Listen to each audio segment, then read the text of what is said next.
ಹೌದು, ಯಾರಾದ್ರೂ girl friends ಇದಾರಾ? ಒಬ್ಳಿದ್ಲು. ಇದ್ಲು ಅಂದ್ರೆ?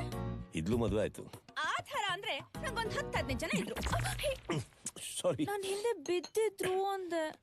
ಹೌದು, ನಿನ್ನ ಮದುವೆ ಆಗೋಳು ಹೀಗೆ ಇರ್ಬೇಕು ಅಂತೇನಾದ್ರೂ ಕನ್ಸ್ ಕಟ್ಕೊಂಡಿದ್ಯಾ? ನಾನು ಉದ್ದ ಇದೀನಲ್ಲ, ಅದಕ್ಕೆ ಅವಳು ನನ್ನ ಹೈಟ್ ಇದ್ರೆ ಸಾಕು. ಹೈಟ್ ಇಟ್ಕೊಂಡು ಉಪಕಾರ ಹಾಕ್ತ್ಯಾ? ಮೈ ಕೈ ತುಂಬಿಕೊಂಡು ಲಕ್ಷಣವಾಗಿದ್ರೆ ಸಾಕು, ಅರ್ಥ ಆಯ್ತಾ? ಬೇರೆ ಹುಡುಗಿ ಸ್ವಲ್ಪ ಮಾಡರ್ನ್ ಆಗಿರ್ಲಿ ಅಂತ. ಮಾಡ್ರನ್ನ? ಏನ್ ಮಾಡ್ರನ್ನು? ದಡ್ಡನ ನೀನು? ಅಲ್ಲ, ಆಫೀಸ್ ನ ಮನೆಗ್ ಬಂದ್ರೆ ರಾತ್ರಿ ಅವಳು ಪಪ್ಪು ಪಾರ್ಟಿ ಅಂತ ಆಚೆ ಹೋಗ್ತಾಳೆ. ಈ ಗ್ಯಾಪ್ ಅಲ್ಲಿ ಅವಳಿಗೆ ಸಿಗ್ತಾಳ? ವಂಶ ಹೇಗ್ ಬೆಳೆಯುತ್ತೆ? ಅದೇ ಒಂದು ಹಳ್ಳಿ ಹುಡುಗಿನ ಮದ್ವೆ ಅದೇ ಅಂದ್ಕೋ, ಮನೆ ಬಿಟ್ಟು ಆಚೆ ಹೋಗದೆ ನಿನ್ ಮಕ್ಕಳನ್ನ ನೋಡ್ಕೋತಾಳಲ್ವಾ? ತಲೆ ಓಡ್ಸು. ಬೇರೆ ಒಬ್ಳು ಅನಾಥ ಇದ್ರೆ ಬೆಟ್ರು ಅಂತ ಅನ್ಸುತ್ತೆ. ಯಾಕಂದ್ರೆ ಅವಾಗ ಅವಳು ತಂದೆ ತಾಯಿನ ಚೆನ್ನಾಗಿ ನೋಡ್ಕೋತಾಳೆ. ಅಯ್ಯೋ, ತಂದೆ ತಾಯಿ ಪ್ರೀತಿ ನೋಡ್ದೆ ಇರೋಳು ಪ್ರೀತಿ ತೋರಿಸ್ತಾಳ? ತುಂಬಿದ ಸಂಸಾರದಲ್ಲಿ ಬೆಳೆದ ಹುಡುಗಿ ಆದ್ರೆ ಸಂಬಂಧಗಳ ಬೆಲೆ ಗೊತ್ತಿದ್ದು ಸಂಸಾರನ ಚೆನ್ನಾಗ್ ಮಾಡ್ತಾಳೆ. ಆ ಒಂದು ಚಾನ್ಸ್ ಸಿಕ್ಕಿದ್ರೆ ಇಲ್ಲಿ ಇಟ್ಕೊಂಡ್ ಪ್ರೀತಿಸೋಳ್ನ ಮದ್ವೆ ಆಗು.